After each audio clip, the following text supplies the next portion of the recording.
Esse é o Ibradimcast. Direito Imobiliário em Debate.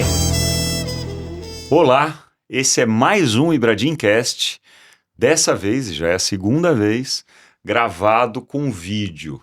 Estamos acostumados ao podcast do Ibradim, o Ibradimcast, só com áudio. Tivemos aí 99 episódios com áudio e desde o 100º episódio estamos fazendo também, mas não só, com vídeo. E hoje nós temos uma convidada especial, uma advogada que a mim é uma referência nacional, não só como profissional do direito, mas como liderança de mercado e liderança do que nós fazemos da vida, que é advogar. É a Estela Camargo. Estela, muito obrigado por aceitar o nosso convite. Você sabe que eu tenho um apreço especial por você pessoalmente, além do próprio Instituto ter. Nós vamos falar um pouquinho disso, porque há quase 30 anos, quase 30, mais de 20 com certeza, nós de alguma forma trabalhamos juntos, se não no mesmo escritório, por meio de uma das várias atividades que você tem, nós vamos falar um pouquinho dela, que é a MDDI, e também de tantas figurinhas que nós trocamos no dia a dia. Muito obrigado por aceitar o nosso convite. Opa, que prazer estar aqui com você, com o Campelo, que já você vai falar também. Obrigada pelo convite e eu fico sempre preocupada, que fala, você é uma referência, não sei o que tal. Eu acho que a única coisa que eu tenho de verdade mesmo é que eu estou há bastante tempo no mercado. Então eu espero poder compartilhar com vocês as minhas experiências e de alguma forma poder inspirar algumas pessoas. Isso eu gostaria. Que bom. Ricardo Campelo, meu parceiro, âncora nesse podcast comigo, além do Gomide, que hoje não está aqui. Que bom, que sucesso que foi o nosso primeiro episódio em vídeo. Conta um pouquinho. Pois é, tudo bem, Olivar? Cumprimentar também nossos espectadores e um prazer hoje estar ao lado da Estela, que está conosco desde a fundação do Ibradim. A gente vai falar um pouco sobre isso. E agora participando também desse início, né, da nossa gravação do podcast em vídeo, que já é um sucesso, né? Tivemos um primeiro episódio com bastante repercussão, movimentou bem ali os grupos, as redes sociais. Então é isso aí, tô animado para mais essa gravação, mais esse episódio do Ibradimcast. Que bom. Como vocês já devem ter percebido, nós tivemos 99 episódios de Ibradimcast em áudio com temas específicos definidos, né, variando os âncoras, variando os convidados. E desde o 100º, nós estamos, principalmente em vídeo, escolhendo falar um pouquinho do direito e da carreira do profissional do direito. Então, no primeiro episódio gravado, eu, Campelo e Gomide contamos um pouquinho da história do Instituto, em nome de todos os fundadores e diretores, e também um pouquinho da nossa carreira, como foi a nossa evolução. E a Estela é a primeira convidada, Estela, de alguns que teremos, para contar um pouquinho do que é a vida dela profissional do direito. Como foi o começo, como foi o desenvolvimento, como chegou até aqui, o que se espera e enxerga do direito imobiliário e do mercado imobiliário em geral. E por que a Estela? Porque o Campelo e eu, Gomide, escolhemos a Estela. Porque a Estela, além de ser, ela não gosta muito de ouvir isso, humilde que é, mas além de ser uma grande referência para nós enquanto advogado de direito imobiliário, ela é também um expoente da profissional mulher advogada como líder na atividade que escolheu para fazer da vida, que é a advocacia. E as pessoas nos perguntam, né, Estela, em geral, então se perguntam para o Campelo, para o Gomide, para mim, para tantos outros do Ibradim, como foi a carreira, como foi trabalhar com direito imobiliário até aqui, eu tenho certeza que a dúvida, ou melhor, o questionamento e a curiosidade de você é ainda maior, porque você vem de um cargo de liderança já há muitos anos, numa profissão que hoje a gente enxerga muito mais mulheres líderes do mercado, né? Tivemos agora há pouco o Ibradim Mulheres, um sucesso com mais de 200 pessoas, você estava lá também, mas que não era tão comum há 20, 30 anos no país. Então, nós queremos e nós temos essa curiosidade, né? Como foi a Estela começando a carreira, como foram os desafios da Estela, não só para se firmar como uma excelente advogada de direito imobiliário, não só de imobiliário, que eu sei que você entende muito de tributário também, no Brasil, mas também enquanto líder na profissão. Olha, eu acho que a carreira da gente, ela vai sendo construída no dia a dia, né? Não é que você, logo que sai da faculdade, você imagina, eu vou ser isso ou aquilo. Eu acho que vão surgindo oportunidades na vida e compete a você agarrá-las e tirar o melhor delas. Então, eu acho que aí vem a primeira dica, né? Tudo que você for fazer, faça muito bem feito, com muita dedicação. E a minha carreira, eu comecei estagiando num escritório que eu diria que foi a base, o berço do meu escritório hoje, que isso há muitos anos atrás, né? Mais de quase 50 Qual anos era o atrás. escritório, Estela? Era Matos Filho e Suchodolski. Na época era Matos Filho e Suchodolski. Então, quase todos os meus sócios, né, vieram dessa base e o nosso escritório a gente fundou há 33 anos, né? Quer dizer, então estamos há bastante tempo no mercado, o que é interessante, porque quando nós começamos o escritório, nós tínhamos um modelo realmente de sociedade, quer dizer, todos os advogados eram sócios, a gente não tem advogado funcionário, etc. Não, deixa, não vai dar certo, eles não vão dar certo.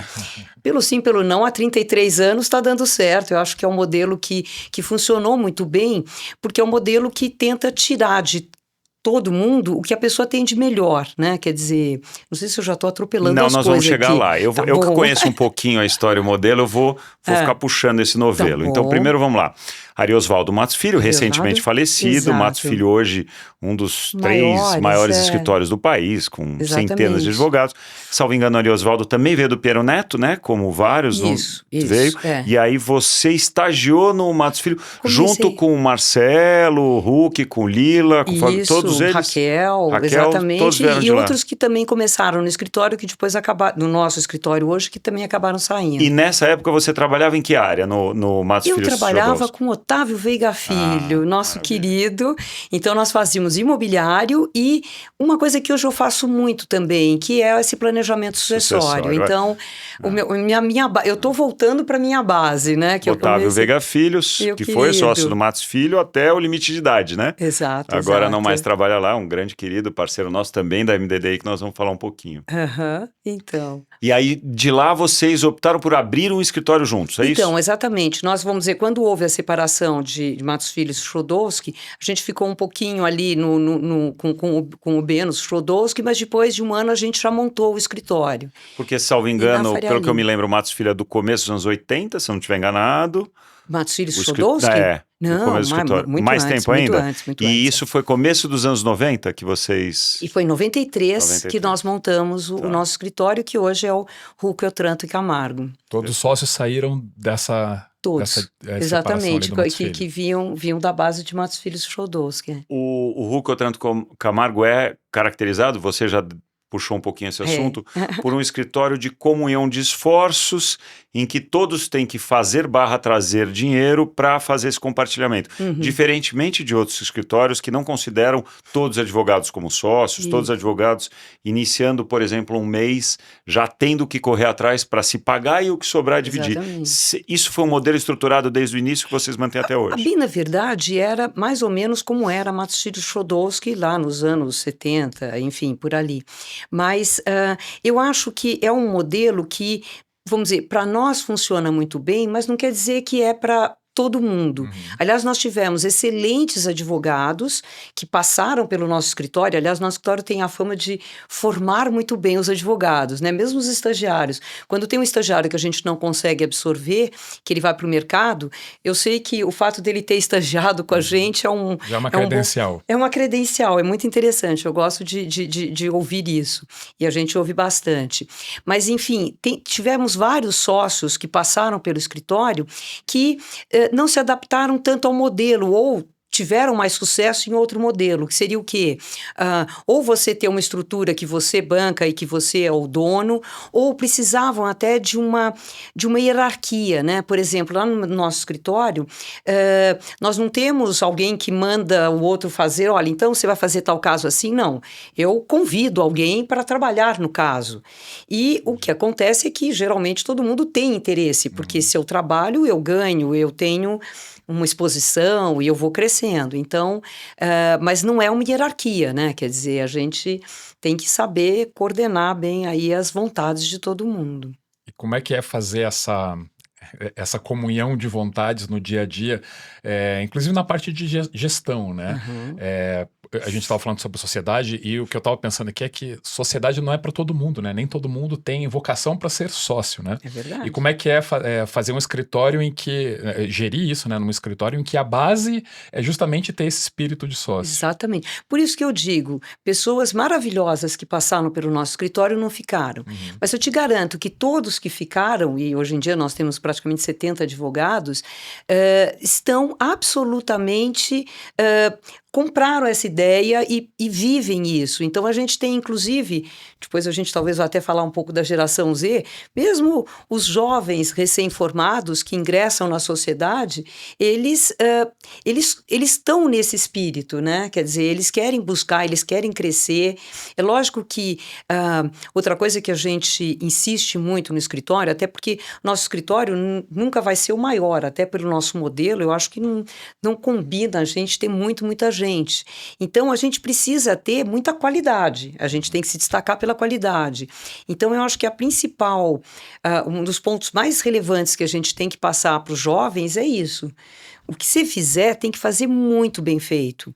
E a beleza de você estar num escritório com gente boa é que sempre tem alguém para melhorar o teu trabalho, sabe? Sempre tem alguém que consegue acrescentar alguma coisa, tirar alguma coisa. Aliás, hoje em dia eu brigo muito para tirar coisas do que colocar, né? A gente tem que ser esse mais mundo objetivo, cheio, né? tem que ser mais objetivo. Esse mundo com tanta informação, não adianta você fazer coisas muito extensas, né? Você tem que ser pontual. Então, aí que a gente vai evoluindo. Então, nessa linha, você trabalhou com... Eu chamo de Doutor Otávio. Doutor Otávio, meu Todo querido. mundo chama ele de Doutor Otávio. Com o Otávio Veiga Filho por alguns anos no Sim. Matos Filho. Quando o Matos Filho e Jodorowsky se separaram, você e os seus sócios abriram o escritório. Exatamente. Nessa época, você fazia imobiliário e planejamento? Não, Porque eu sei que você fez um pouco de tributário. tributário. Daí eu lembro já disso. estava no tributário. Já Estava mais Tá. mergulhada no tributário. Tá. Nem vou falar, porque eu sei que o Campelo é ótimo no tributário, então não vou nem Mais um, nem arriscar Campelo. muito. Mais um que misturou o tributário com o imobiliário. Eu também queria, né? Acho que a gente pode aproveitar para fazer para a Estela a mesma pergunta que a gente compartilhou aqui entre nós no primeiro episódio, que foi assim: como que foi a entrada no imobiliário em si, né? Porque cada um vem por um caminho diferente, né? O direito imobiliário, no Ibradim, a gente tem mais de 20 comissões. Sim, Ou seja, tem pelo menos 20 temas que a pessoa pode, a partir dele passar a integrar essa entidade que é o direito imobiliário. Como é que foi para você isso? Olha, tem até um episódio que eu me lembro de falar do começo da MDDI, mas vamos lá. Primeiro, eu comecei no imobiliário, diferentemente de alguns, então, eu comecei no imobiliário. Com o Otávio Veiga Com o Filho. Otávio Veiga Filho. Imobiliário e planejamento sucessório, naquela época, né, já tínhamos disso.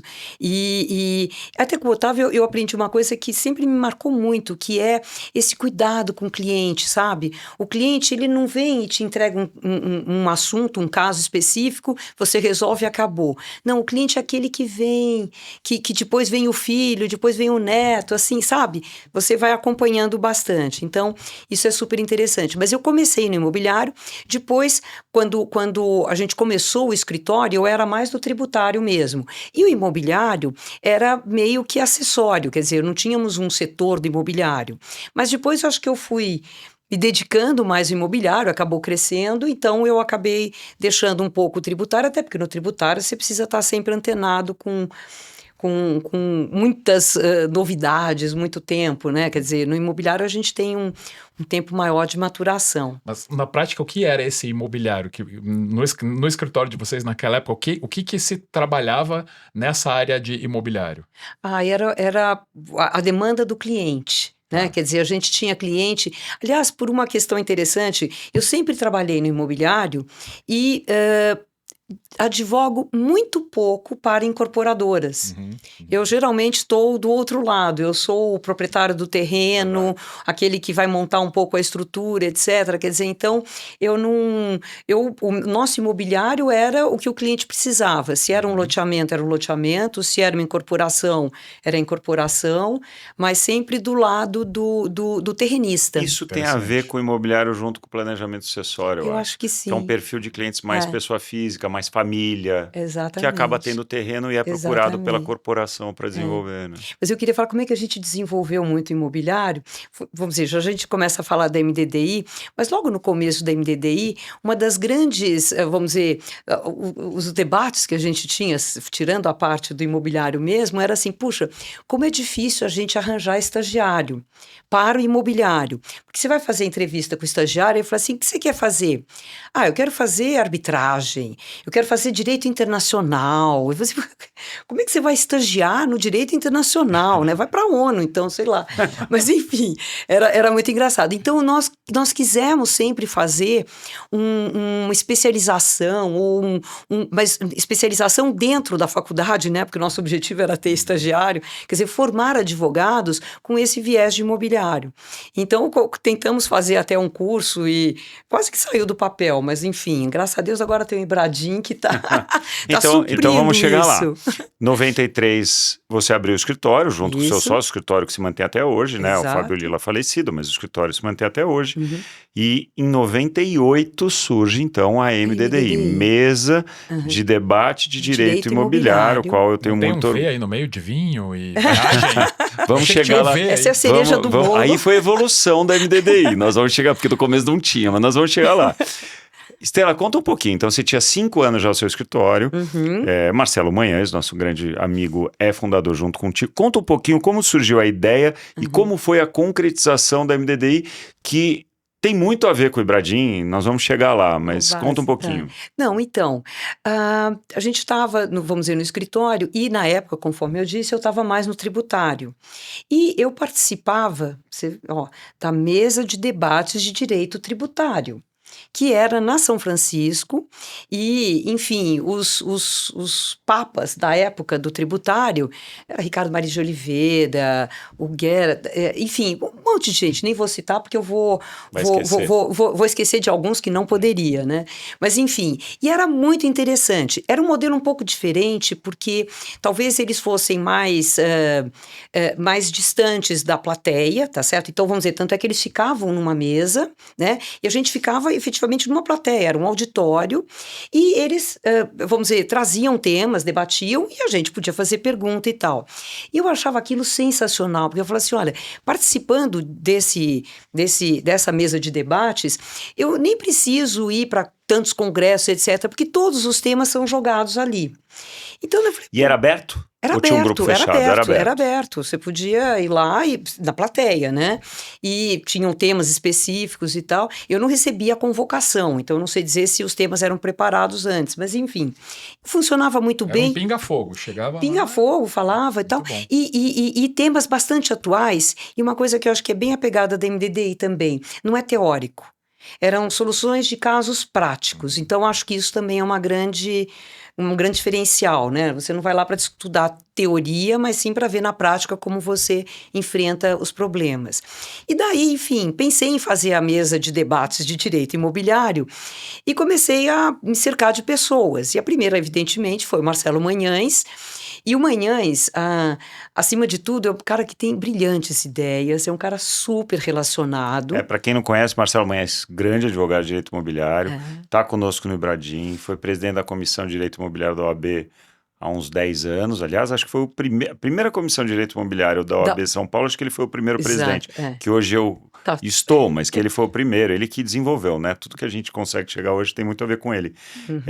E que entende muito de urbanismo, é do Conselho do CONDEFA, que é o órgão estadual de tombamento e proteção ao patrimônio histórico, então só para contextualizar. Exato, mas enfim, Manhães, assim, um cara primeiro super empreendedor e muito bem relacionado, então aí a gente começou a dividir as histórias, né, quer dizer, olha, então você, o que você fala? Eu vou falar com fulano, eu falo, tá bom, eu falo com não sei quem, e fomos juntando pessoas que a gente conhecia da área, né, que poderiam combinar, e foi super bem aceito, e a gente começou a fazer a reunião reunião, eu confesso que eu deveria me lembrar quantos eram, mas olha, certamente uns 30 que começaram a MDDI. Já tinham 30 naquela época? Eu acho que sim, porque no começo foi muito... Depois a gente teve uma adaptação e tal, e depois voltou a crescer. Mas eu posso depois até contar e mando para vocês essa informação. Mas na época a gente fazia uma reunião lá no escritório, em torno da mesa, né?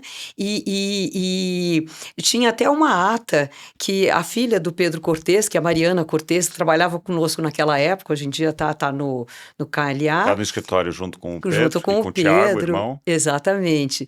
E ela foi a nossa primeira secretária de elaboração de atas, todas as atas estão lá. Até quando nós festejamos os 25 anos, né? Convidamos todo mundo que já tinha passado pelo MDDI, levamos o livro de atas para todo mundo ver lá a sua assinatura.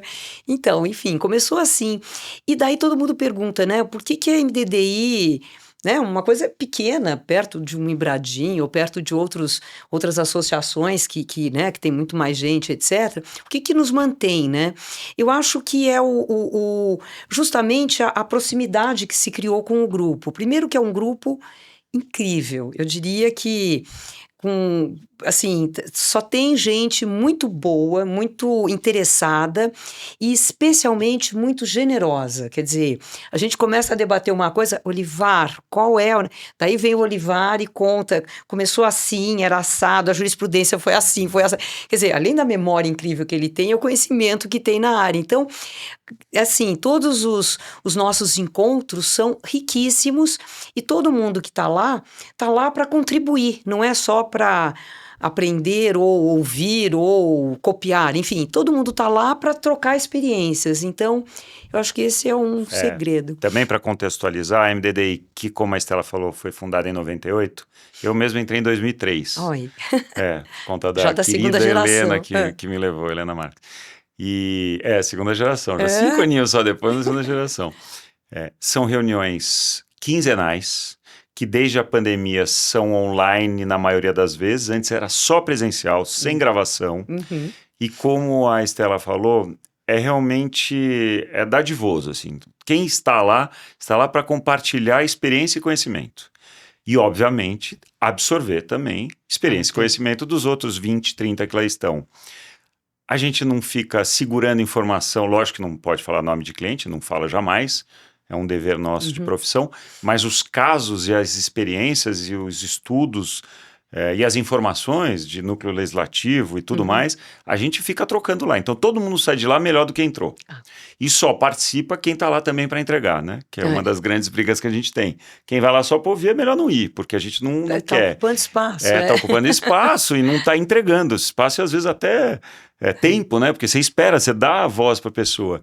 E é muito legal. E, assim, acaba sendo só em São Paulo porque era eminentemente presencial. É um grupo de advogados de empresas, de escritórios, tem registrador. Exato. Acho que não tem hoje tabelião de nota, mas já passou tabelião por lá. Já tivemos, tem de tudo, né? Tem de tudo. Sei lá, mas tudo ligado ao direito imobiliário e com esse viés de entregar, de forma realmente espontânea, trocar informações e conhecimento. E faz tantos anos, e aí nós vamos falar um pouquinho dos eventos sociais, que o Campelo já foi, inclusive, que vai criando uma intimidade, uma amizade. Exatamente. Hoje é muito mais do que advogados trocando informação de direito imobiliário, né? Hoje é uma grande família. É uma grande família. Eu participei de 2 eventos, né? A seu convite, Mendoza, 2018, tá vendo? e Buenos Aires, 2019.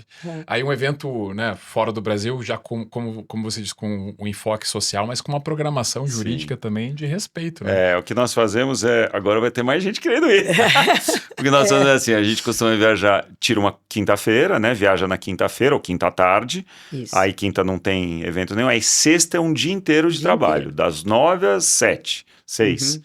Almoçando no lugar Almoçando mesmo, no lugar, imersão. Isso. É como se fosse um seminário jurídico mesmo, só que sem plateia. Nós somos, né, uma roda em 20, 30 que viajam. Hoje em dia é no exterior, já foi, às vezes aqui, já foi fechado. Hoje é viagem, né? Já faz uns anos que são viagens. E aí, sexta-noite saímos para jantar e sábado é só curtição. Por isso que o Campelo brincou do vinho, porque geralmente a gente vai E para da um país viagem. Que e tem para uma vinho. cidade que tem vinho, vinícola.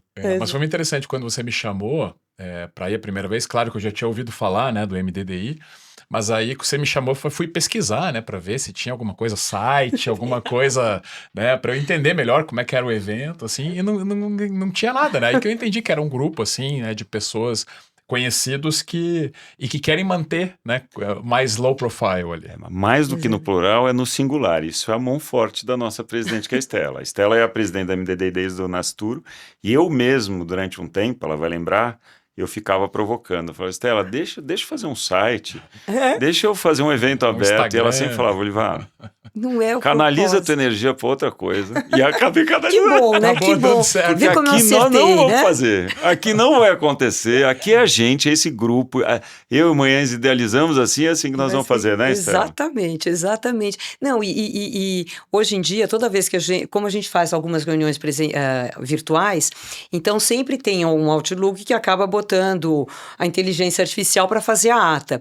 E a gente começa, apaga, não tem ata, nem ata mais a gente tem. Quer dizer, nós tínhamos o Luciano, né? O Luciano Rossi. Eu antes, depois o Luciano Exatamente, Rossi. Começou com você fazendo a ata e agora até precisamos cobrar do Luciano para ele Precisamos cobrar. retomar. Mas a ata é circulada só entre os que participaram e eu acho que tá bom, é egoísta da nossa parte, por um lado sim, por outro lado, é a forma que a gente tem de poder se expressar sem medo, quer dizer, Claro. então, eu já escutei, e temos advogados bastante desconfiados, né, advogados sempre pensam o pior, né, ou espera vir o pior, então fazendo, não, se estão gravando, ou se vão usar o que eu estou falando, isso pode ser ruim, então não vou me expor aqui.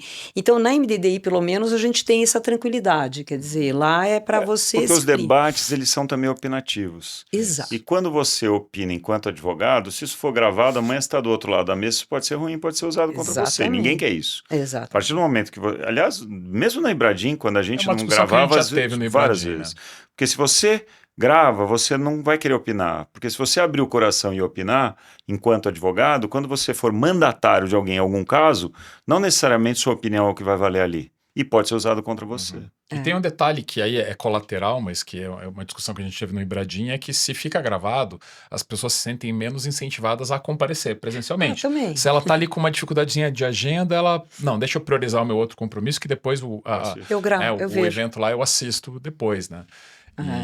E no Ibradim a gente tomou, assim, muitas vezes o pessoal cobrou, né, para gravar a reunião de comissão, Até para hoje. gravar a reunião de diretoria, e a gente tem essa decisão que é muito nessa linha, né? Vamos priorizar e mas como decisão principal, né, o principal fator dessa decisão é justamente manter a liberdade da pessoa poder se expressar da forma mais livre possível, né, que é sem ter um registro, né? Para isso ela tem, né, para isso a gente tem outros canais no Ibradim que ela vai se expressar e aí vai ficar gravado, né? E aí é uma opinião que fica mais perene. Estela, evoluindo, estamos na nossa linha do tempo, nós chegamos na criação do Ibradim. Que você delícia. estava presente Com naquele maior Adi orgulho, Juros em felicidade. 2018. Exato, né? na Wish Bahia. Hotel Salvador. Na Bahia. Exato. Zeca Pagodinho estava lá no hotel, não participou Eu lembro disso. por pouco, né? Hoje pouco. eu acho que conhecendo a fama do Ibradim, talvez ele até Talvez passe. ele participasse. E aí Então, você acompanhou no começo, já tivemos reunião do Ibradim no seu escritório, que você cedeu para a gente reunir o grupo. Foi presidente do Conselho Consultivo do Ibradim por pelo Isso. menos 3 anos. Exatamente. Fala um pouquinho da sua experiência, o que você enxerga no Ibradim. Olha, eu sou encantada com o Ibradim, eu acho que, como eu diria assim, os meninos, né, que começaram esse Ibradim são brilhantes, então tinha que ser o que é mesmo, né, quer dizer, um baita sucesso. Eu fico impressionada com a visão que vocês deram para nós do Brasil. Né? Eu tenho certeza que o Campelo estando lá, mais no sul, tem um grupo, não sei o que e tal. Nós aqui em São Paulo, então, somos os mais bairristas de todos, né? Achamos que São Paulo é o centro do universo. E é incrível a capilaridade que vocês conseguiram e as experiências que trouxeram. Quer dizer, eu acho que, de fato, o Ibradim abriu o Brasil para todos nós. Eu acho que, para mim, essa é a principal legado que vocês estão deixando. Mas eu acho que a ideia das comissões, que quase que se assemelham um pouco, né, é que acabaram crescendo muito, mas quase se assemelham um pouco ao que nós buscamos na MDDI, que é uma troca, é um debate, e no começo... eu fui coordenadora das comissões, agora eu lembrei. Minha memória não é sabia. tão Porque, pra quem não sabe, verdade. a gente estava debatendo aqui antes de começar a gravar e o campeão falou assim: mas Estela, você não foi só presidente do Conselho Conselho, você foi alguma coisa das comissões lá. Não, eu não Eu lembro. falei das Agora ela diretorias, lembrou. eu falei das Você falou das diretorias. diretorias. Exato, então não, ela foi era... junto com a Luiz Mael na época, não era? Não, com quem que era? Não, era sozinha. Só você? Era sozinha. E daí eu fazia a coordenação das comissões, o que para mim foi o máximo, porque daí eu entrei em todos os grupos de todas as comissões. Sim. Lógico que não dá para acompanhar tudo, mas você pincela um assunto aqui, outro assunto ali, um debate aqui. E você visualiza a coisa acontecendo, então, né? Não, foi incrível, maravilhoso. E o que mais me chamava a atenção era, você tinha debates muito complexos, assuntos delicados e complexos mesmo, e ao mesmo tempo alguém virava assim, puxa, eu tenho que fazer um inventário, quanto que eu cobro de honorários? Né? Quer dizer, então você tinha... E todo mundo tinha a sua resposta. Quer dizer, então eu acho que o Ibradim é um fenômeno, tá certo? É impressionante como vocês conseguiram crescer, como vocês conseguiram atender todo mundo em todos os temas, né? Desde os mais complexos até os mais simples. Então, muito orgulho de ter estado lá no lançamento do Ibradim em Salvador, e lá estarei de novo esse ano, agora em agosto. Final de agosto, para quem ainda Isso. não comprou, 27, 28 ou 28, 29? As últimas, vou achar 27, aqui, 28, as últimas quinta e sexta-feiras de agosto, vou olhar aqui, acho que é 27, 28. Congresso Nacional Ibradim. De novo, só daqui a 2 anos, hein? Porque o Nacional é bianual, porque nós temos os regionais. É isso aí, 27, 28 de agosto de 26. Muito bom, Estela. Muito bom. É muito bom ter você conosco no Ibradim. Não vou nem ficar te elogiando como presidente. Ela é presidente aclamada da MDDI para sempre. Porque assim... porque a déspota. Você é presidente desde 98, você fala, não quer largar o poder. É o contrário. Toda vez que acaba o mandato, ela tenta entregar, ninguém aceita. É ridículo, mas é verdade. Não é fácil. É que nem aquele síndico, né, que organiza o condomínio, que deixa tudo certinho, que ninguém quer deixar mais ele. Ninguém quer deixar ele sair. Mas legal, acho que dá pra gente falar um pouco, você acompanhou o Ibradim desde o começo, né, as transformações que aconteceram, porque no começo as comissões, né, a gente tocou nisso no episódio primeiro que a gente gravou aqui, a reunião das comissões era presencial. Então acabava até concentrando um pouco em São Paulo. Aí quando veio a pandemia e a gente aprendeu que dava para fazer online, né? Aí viraram online, né? Facilitaram a participação de muita gente. Então cresceu muito também. Queria ouvir um pouco de você, assim, como que você vê as mudanças e o crescimento do Ibradim de 2018 para cá? Tá. Olha, é incrível. Eu acho que, vamos dizer... Eu vou falar pelos presidentes do Ibradim, né? Primeiro começou com o André Abelha, que eu não conhecia. Eu conheci justamente graças ao Ibradim, e é um amigo queridíssimo e uma pessoa brilhante. Eu acho que ele fez uma primeira gestão do Ibradim, talvez super desafiadora mesmo, né? Então foi o contrário, né? Eu fui o primeiro, ele foi o segundo. Olha aí. Então, o grande desafio foi do Olivar. Não sei dizer. Foi. Eu tinha mais apoio, eu acho. Não sei se o maior desafio foi meu ou dele, mas tudo bem, foi dos dois. Tá bom. Então, olha, desculpe. Imagina. Mas assim, realmente, eu acho que o começo do Ibradim foi incrível. Vocês parece que já largaram na primeira posição, né? Quer dizer, não é que vocês foram galgando posições, vocês já largaram largos, grandes, atuantes, e não sei dizer como é que vocês conseguiram reunir, porque quantas comissões eram, e cada comissão tinha um expoente liderando, quer dizer, então vocês conseguiram... Eu acho que o maior trabalho no começo foi justamente esse, que a gente falou um pouquinho no primeiro episódio, foi distribuir lideranças para fazer o Ibradim pegar o termo que eles se adoram hoje em dia, pegar atração mesmo. Tá. Então, assim, não adiantava montar 22 comissões e não ter gente forte em cada um dos temas, em cada uma das 22 comissões. Então, assim, shopping center, coloca o Barbaresco, que é um cara que sabe tudo de shopping center, é o Luiz Mael também.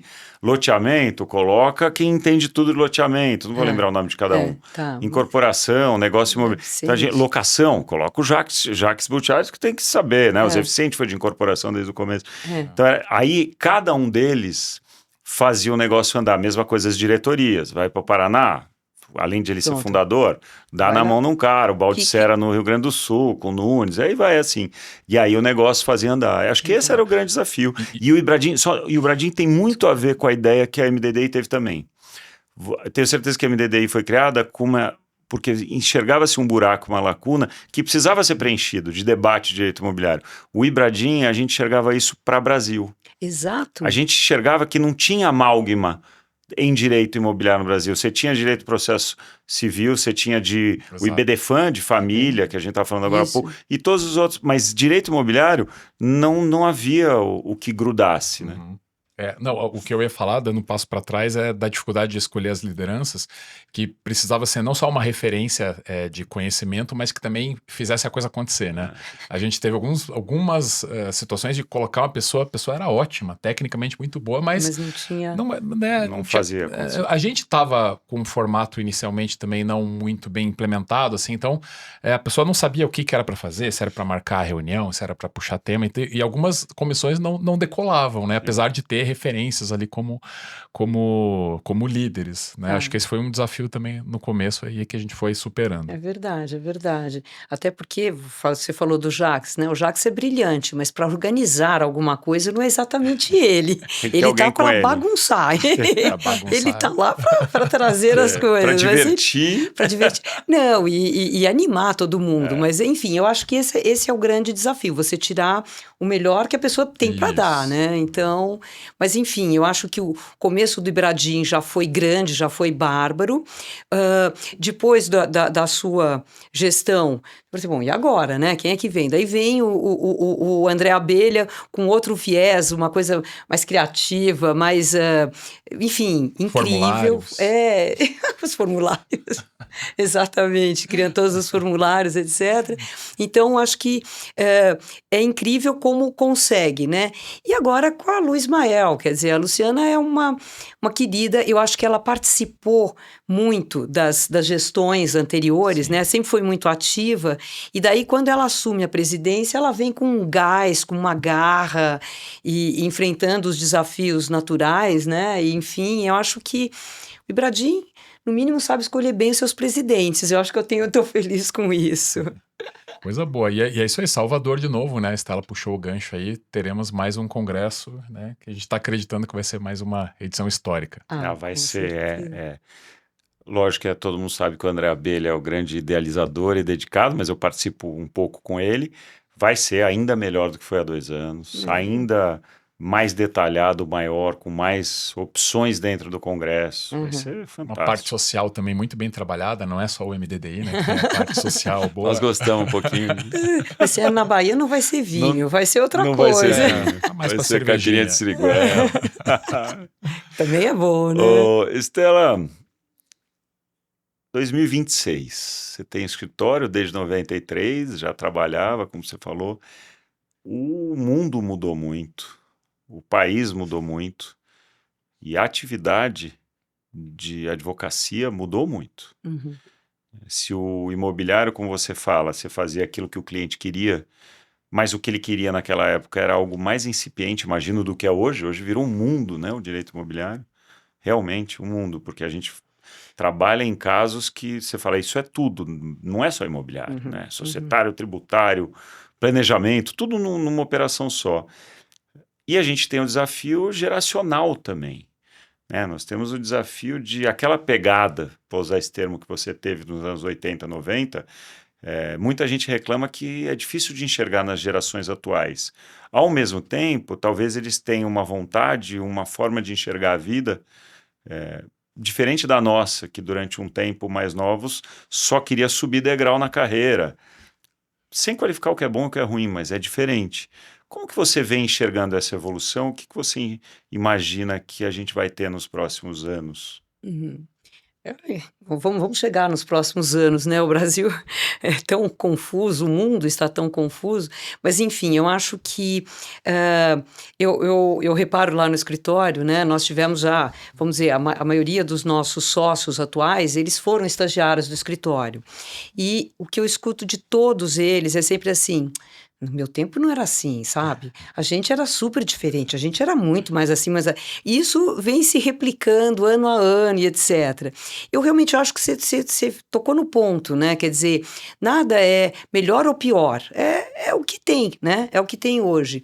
Eu acho que realmente a nova geração, ela me parece mais frágil do que as gerações anteriores. Frágil, eu falo, não, parece que as outras gerações eram muito fortes, talvez os desafios fossem outros. E hoje em dia, eu acho que a única coisa que eu tenho certeza que eu não queria é ser jovem hoje, porque é muito difícil, sabe? Você é bombardeado com informações, com demandas, com cobranças, a sua exposição é muito maior. Então, eu acho que eu realmente não gostaria de ser muito jovem hoje, porque eu acho que o desafio é muito grande. Então, acho que a gente tem que entender um pouco isso.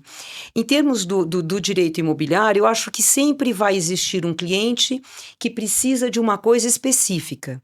Por mais especialista que você seja, ou mais ampla seja o seu conhecimento, você vai ter que achar uma solução para aquele caso.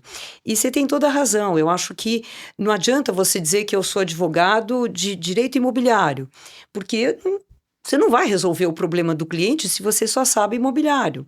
Você tem que ter um pouco de visão periférica e hoje em dia, as estruturas tendem a ser maiores, então eu não preciso entender de direito tributário, mas eu sei que se eu me socorrer do Campelo, eu vou ter uma boa orientação. Então, eu vou somar o que ele sabe ao que eu sei e nós vamos conseguir entregar um bom trabalho. Então, eu acho que você fazer sempre o teu melhor, buscar se cercar de gente que agrega, seja participando do Embradim, que vai te dar conhecimento, seja se associando a pessoas que você admira, enfim, desta forma você vai conseguir evoluir na tua carreira. E o direito imobiliário, eu não sei, eu acho que tem inteligência artificial que vai resolver as nossas questões de auditoria, pelo menos, e não sei o quê. Facilitar um pouco, né? Talvez, ajuda muito, com certeza, mas substituir o olhar do advogado, quer dizer, eu acho que sempre vai ter alguém que precisa olhar a inteligência artificial, moldar a inteligência artificial, analisar quando ela alucina, porque ela vai alucinar, a gente pode alucinar, ela não pode, né? Mas enfim, a gente tem que saber conviver com isso. Então, assim, eu acho que as novas gerações são sim bastante diferentes das anteriores, assim como as anteriores foram diferentes das outras anteriores, mas a gente tem que lidar com o que está aí, vamos em frente.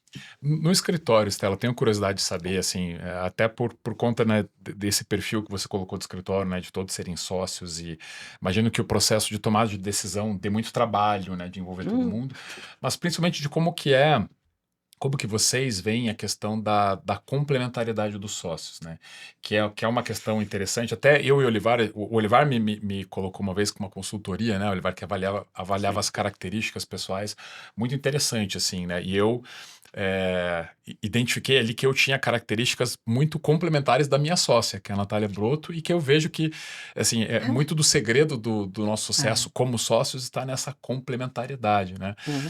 E pensando em características diferentes, né, de sócios, e principalmente um escritório que vai agregando cada vez pessoas diferentes e de gerações diferentes, né? Como é que é juntar todo esse caldo de características e qualidades de pessoas? Você sabe, tem numa reunião nossa, né, que estávamos justamente discutindo, porque logicamente a gente tem toda uma governança no escritório, tem eleição para conselho, tem diretoria, tem vários órgãos, né, comitês e tudo mais. A gente tenta diversificar o máximo que pode, né? E daí estávamos no embate, vai assim, vai assado e tal, né? E uma das colocações que fizeram foi justamente essa. A gente tem que prestar atenção para não chamar a gente igual a gente. Porque se igual a você, não vai acrescentar muita coisa, né? Justamente o que vai acrescentar é você ter a diversidade, você ter... Parece que isso é coisa da moda, mas não é não. Quer dizer, você precisa ter várias noções, várias visões das coisas, né? Então, eu acho que a escolha dos nossos sócios e dentro da sociedade, a escolha dos órgãos de direção daquele momento, porque isso vai trocando periodicamente, é justamente isso, é buscar complementariedade, diversidade, etc., para poder pegar todo mundo, tá certo? Quer dizer, nós realmente temos sócios que têm 20 e poucos anos e sócios que têm 80 e poucos anos. Então, a gente sabe conviver com essa diversidade. Coisa boa. Muito bom. Muito bom. Você que entende de direito tributário, o que você está achando? Não vou aguentar essa reforma tributária. Não vamos resistir, né? Vamos resistir. Vamos falar só de carreira. Vamos botar uma um fogueirinha tema. para a Estela. Né? Olha, O essa que você acha, Estela, da reforma? O que você acha que isso, o quanto isso vai impactar? Não no mercado imobiliário, que é óbvio vai impactar, mas na nossa atividade, porque quem mais nos assiste é advogado. Então. Não é só, mas é mais advogado. Na nossa atividade enquanto advogado de direito imobiliário. Então, vamos dizer, as sociedades de advogado, né, já estão aí na berlinda, a gente já vai ter um impacto enorme. Quer dizer, quando o CBS e IBS estiverem efetivos, assim, realmente cobrando mesmo, nós vamos ter um impacto financeiro enorme. Já estamos sentindo com a mudança aí da base de cálculo do lucro presumido. Quer dizer, não resta dúvida que a gente vai ter um impacto financeiro bastante grande. Mas eu acho que a gente tem que levantar um pouco os olhos, né, e sair também do nosso mundo. Não resta dúvida que nós tínhamos uma posição um pouco privilegiada em relação às outras atividades, né? Então, eu acho que o lobby da OAB deve ser bastante forte, né? Não sei como é que vai, quanto tempo mais a gente consegue segurar, mas eu acho que imposto não é bom. Ninguém gosta de imposto, mas todo mundo tem que pagar. Então, você acaba aceitando, né? Como dizia o padre Antônio Vieira, até a morte a gente aceita, por que não vamos aceitar imposto? Vem para todo mundo, e ela é justa, ela pega todo mundo. Já o imposto, quanto mais justo ele for, melhor ele vai ser assimilado. Doa a todo mundo e não só a quem doer, né? Então, eu acho assim, a mudança, ela é impactante, ela é traumática, ela é praticamente impossível de ser implementada, porque eu não faço ideia se vamos conseguir implementá-la. Mas eu acho que ela veio para buscar um pouco mais essa justiça.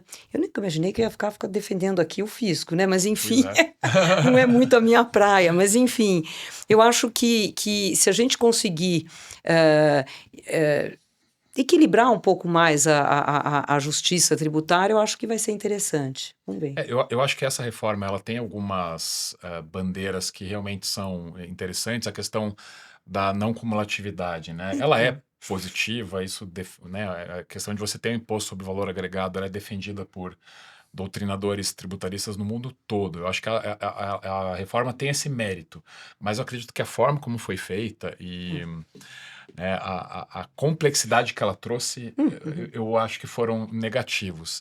Né? E tem um tema que eu quero ouvir de você, especificamente sobre a reforma, que não é da tecnicalidade da reforma em si, mas é sobre os contratos, né? Que é um tema que eu tenho procurado falar sempre no Ibradim, né? Já gravei episódio do IbradimCast em áudio com a Dani Gazel, sócia do Olivar, e que eu tô puxando esse tema porque eu acho que tá chegando janeiro. É janeiro que tem CBS já, e eu acho que a maioria das pessoas não tá entendendo que a gente vai ter uma mudança de mecânica, né, na incidência tributária, e a gente tem contratos que foram firmados lá antes da reforma tributária e que contínuos e sucessivos, ou seja, eles geram efeitos depois de janeiro e que não prevém. Porque assim, em janeiro, a nota fiscal que a gente emitia, esquece. Eu tenho que emitir uma outra nota fiscal agora, com uma incidência tributária diferente, que é por fora.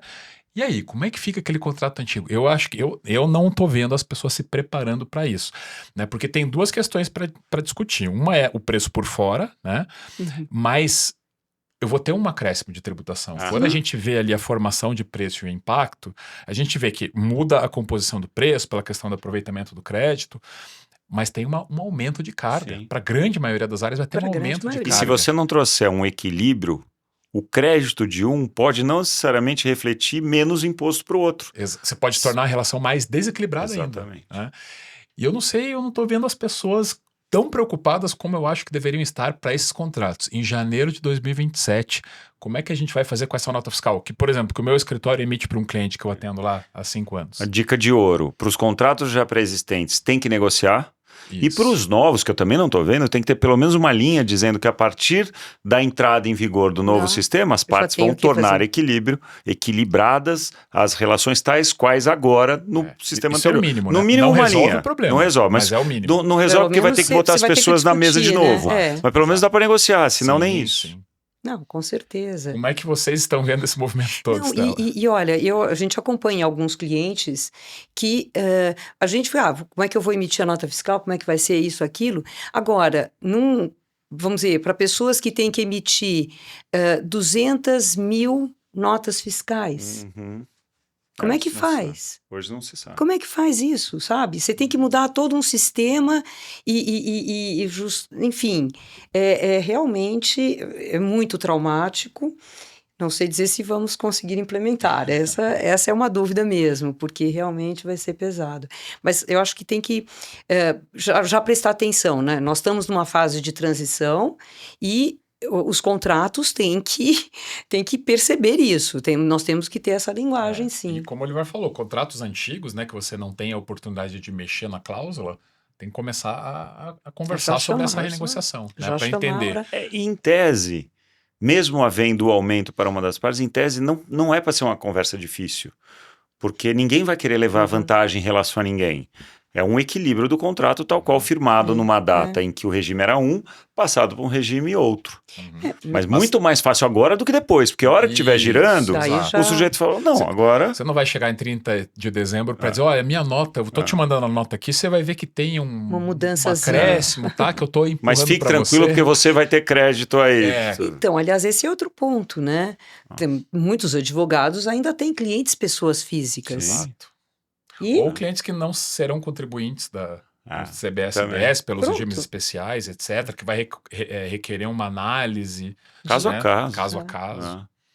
Como se a gente tivesse espaço para toda essa rearranjo, né? Quer dizer, já temos tanta... Mas é bom a gente deixar esse recado, Sim, né? Não deixem para dezembro essa conversa. Né? Já estamos em abril quase, depois de amanhã. 6 meses. Nós estamos gravando dia 30 de março, para quem estiver nos assistindo. Bom, Stella... Conversa, como eu já imaginava, deliciosa, é sempre deliciosa com você. Obrigada. A gente aprende, fica sabendo de muita coisa ao longo desses anos da sua carreira. Eu mesmo, você já tinha me contado, eu tinha esquecido que você começou trabalhando com o Otávio. Eu sabia que vocês tinham trabalhado juntos, mas não sabia que você tinha começado com ele. Eu fui estagiária que legal. Dele. Muito obrigado pela presença. A nós é enriquecedor e é um prazer muito grande ter você aqui. Continue firme e forte no Ibradim conosco. Para nós é uma honra. Obrigado pela sua participação. Obrigada a vocês, que delícia conversar com vocês e sentir um pouco dessa pujança aqui de vocês, levando para o Ibradim, que tem que continuar fazendo esse papel de unir o Brasil e trazer o melhor do Brasil para todo mundo. Obrigadíssima, muito obrigada. Também deixo meu agradecimento para a Stella, sempre muito bom ouvi-la, né? Ouvir a história de alguém que tem esse êxito na profissão e numa sociedade de advogados, né? Quero destacar isso de novo, assim, né? Que é difícil, a gente sabe né? Quantas sociedades a gente não vê ficar pelo caminho, né? Então acho muito legal olhar uma banca, né, com o porte que tem, né, o escritório de vocês, né, conseguir esse êxito e estar né, sustentando esse modelo até hoje, né? Bem legal a gente aprender um pouco sobre isso, né? E obrigado pela presença, que venham próximas. Obrigada. Muito bom. A Estela, que ela lembrou que ela foi coordenadora das comissões, hoje é a Thalita Pinto, junto com a Lu Thalita, que é sócia da Estela, que hoje está na diretoria do Ibradim. Diretoria, e ela que me sucedeu nas ela que comissões. sucedeu, Muito legal. Muito legal. Muito obrigado, Estela. Obrigada um grande a vocês. prazer. Valeu. Esse foi o Ibradimcast, agora gravado em vídeo. Até a próxima. Esse é o Ibradimcast. Direito Imobiliário em Debate.